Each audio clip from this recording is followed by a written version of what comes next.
예,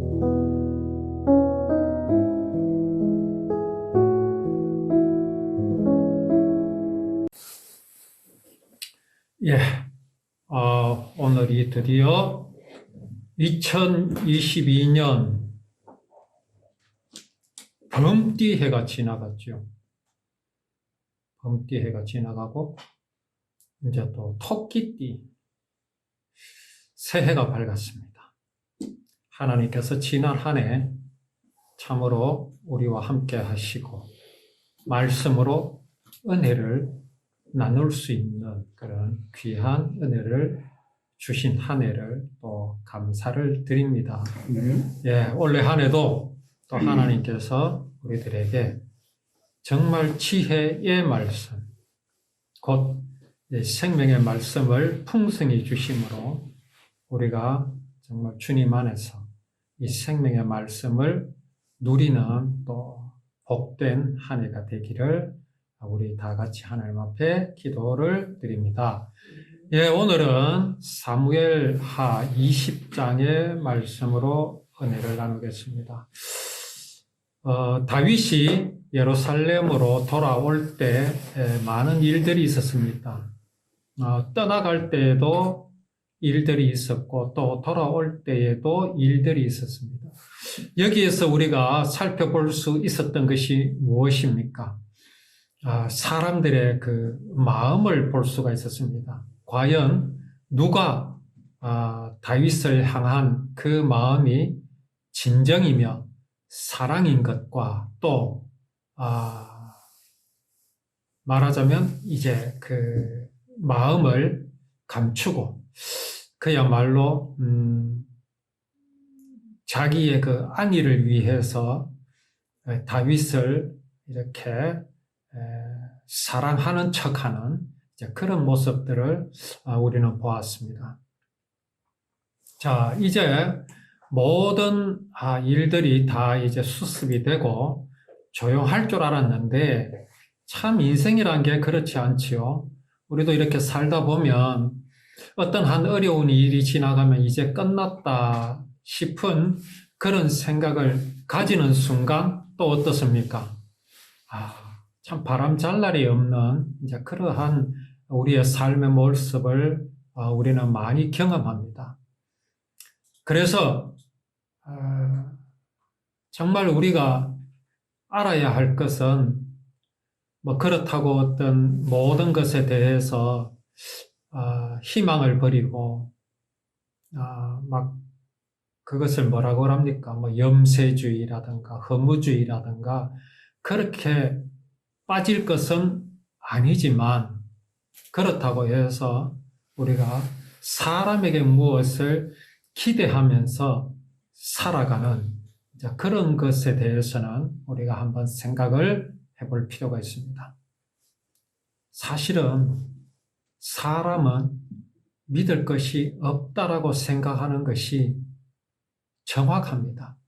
자, 그럼 여기에 우리는 무엇을 가져야 하겠습니까? 사람은 믿을 것이 없으니까 막 실망하고 그렇게 살아야 하겠습니까? 그건 아니지요.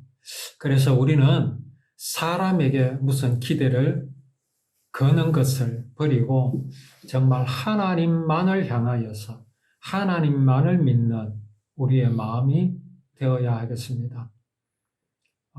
사람에게 기대를 하면 돌아오는 것은 사실은 실망뿐입니다. 내가 보기에 저 사람은 참 좋은 사람이다, 내게 잘해줄 것이다 라고 그렇게 생각하지만 그렇지 않습니다. 자, 이제 여기 20장 사무엘하 20장의 말씀을 보면 어떻게 시작하고 있습니까? 자, 이제 모든 일이 끝났으니 이제 행복한 다윗의 삶으로 시작이 되어야 할 것인데 또 하나의 거침돌이 또 나타나고 있죠. 마침 거기에 불량배 하나가 있었습니다.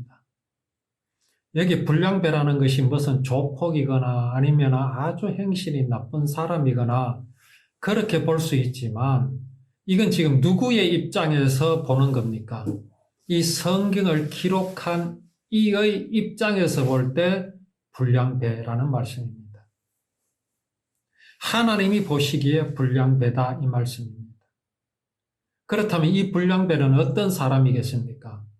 틀림없이 하나님의 율법을 언약으로 섬기지 않고 언약으로 믿지 않고 어떻게 바라보고 있는 사람입니까?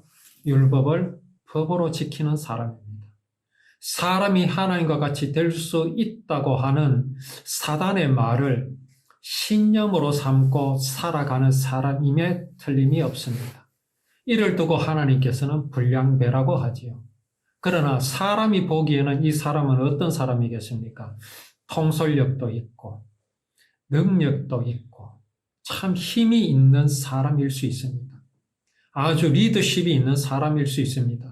그러니까 많은 사람들이 그를 따랐다는 것은 바로 이제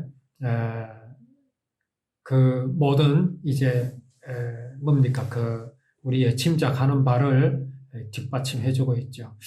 근데 이 사람이 세바라는 사람인데 어느 지파 사람이냐 하면 베냐민 지파에 속한 사람입니다. 베냐민 지파에 속한 사람이 누구였습니까? 사울이었습니다. 사울. 이 사람은 근본이 사울 집안의 사람입니다. 비그리의 아들입니다. 그가 나팔을 불며 외칩니다. 우리는 다윗과 나눌 분깃이 없으며 이새의 아들에게서 받을 유산이 우리에게 없도다라고 말합니다. 이 말은 지금 무엇을 나타내고 있는 말입니까? 다윗을 인정하지 않겠다는 말입니다. 다윗과 자기는 아무 상관이 없다라는 말입니다. 다윗과 나눌 것도 없고 다윗에게서 받을 유산이 없다라고 말합니다. 완전히 선을 그어놓고 있죠. 다윗은 하나님께서 세우신 이스라엘의 왕입니다. 이스라엘과 이스라엘 그 10지파와 또 유다에게 속한 2지파 모두를 합한 가나안 땅, 곧 이스라엘의 왕으로 하나님께서 세워주셨습니다.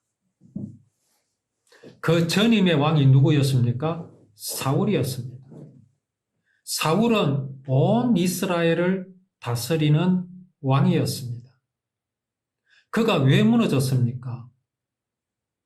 다윗에 대한 시기와 질투 때문에 그는 무너졌습니다. 다윗은 아무런 욕심이 없었습니다. 그는 왕이 되고자 하는 욕심이 없었습니다. 그런데 다윗이 골리앗을 물리치게 되자 이스라엘 백성들이 다윗을 좋아하기 시작했습니다. 그리고 외쳤던 소리가 무엇이었습니까? 사울은 천천히요, 다윗은 만만이로다. 그렇게 외쳤습니다. 그랬다고 해서 다윗이 언제 사울을 무시하고 사울을 몰아내고 왕위에 서려고 한 적이 있었습니까? 전혀 없었습니다. 사울의 조급함과 사울의 불신앙이 사울의 마음을 흔들어 버렸습니다. 그렇지 않습니까? 다윗이 사울의 마음을 흔든 적이 없습니다. 다윗이 사울을 불안하게 한 적도 없습니다. 사울이 스스로 자기 마음을 잡지 못하고 스스로 무너지고 말았던 것이지요. 그렇게 되다 보니까 이스라엘은 둘로 나누어지게 되었습니다. 다윗이 속한 유다 지파와 또 사울이 다스리는 이스라엘이 나누어지게 되었습니다. 누가 그렇게 만들었습니까? 하나님께서 그렇게 만드셨습니까? 아닙니다. 오늘날 많은 사람들이 이런 의문을 갖습니다. 하나님께서 왜 사람들이 전쟁하고 욕심을 부리고 살인하고 시기하고 질투하고 미워하고 왜 이러한 사람의 죄악들을 하나님께서 그냥 두시는가? 라고 원망하는 그런 의문을 많이 가집니다. 저 아프리카에 굶어 죽어가는 사람들, 왜 저런 사람들이 있게 하나님께서 왜 그냥 두고 보시는가? 이제 그렇게 질문하는 이면에는 뭐가 있습니까? 그러니 하나님은 없다라고 말하고 싶은 것이지요. 왜 하나님께서 사울이라는 사람을 그냥 두십니까? 싹부터 잘라서 그를 왕으로 세우지 않으셨는 것이 맞지 않습니까? 지금 이스라엘이 어떻습니까? 사울과 다윗 두 사람 때문에 나라가 갈라져서 서로 싸우고 또 사울이 사라지게 되자 압살롬이라는 다윗의 아들이 일어나서 아버지를 이제 쫓아내고 몰아내고 왕위에 올라서고 어떻게 이런 일들이 일어나도록 하나님은 그냥 두시는가라는 원망이 있을 수 있지 않겠습니까? 하나님은 왜 그냥 두십니까? 과연 그냥 두시는 것이겠습니까? 이 모든 것들이 어디에서 출발하는 것입니까? 이것부터 우리는 알아야 합니다. 왜 사울의 마음에 불안한 마음이 있고 왜 압살롬의 마음에 아버지를 몰아내고 왕이 되고자 하는 마음이 있었겠느냐? 이게 어디서부터 시작되는 겁니까? 이게 사람의 본성에서 시작되는 겁니다. 사람의 본성입니다. 사람의 본성이 사람이 하나님과 같이 될 수 있다고 하는 그 마음이 없으면 일어날 수 없는 일입니다. 사람의 본성이, 사람의 마음이 생명이신 하나님을 몰아내고 그 마음에 하나님 두기를 싫어하고 생명이신 하나님을 상실하여 버리지 않았다면, 그래서 공허한 마음이 되지 않았다면 일어날 수 없는 일입니다. 사람의 마음에 생명이 충만하고 하나님의 사랑이 충만하다면 어떻게 이런 일이 일어날 수 있겠습니까? 없지요. 지금 사람의 마음의 상태가 어떻습니까? 공허합니다. 공허하다는 말씀이죠. 왜 공허합니까? 왜 마음이 텅 비었고 왜 사람의 마음이 허무합니까? 생명이 없기 때문에 그렇습니다. 사람의 마음은요, 완전히 텅 비어서 초진공 상태에 있습니다. 저 넓은 우주에 블랙홀이라는 것이 있죠. 블랙홀. 이 블랙홀은 초진공 상태입니다. 초진공 상태. 그래서 주변에 있는 모든 물질들을 빨아들입니다. 아마 블랙홀이 이제 한 별이 폭발을 해서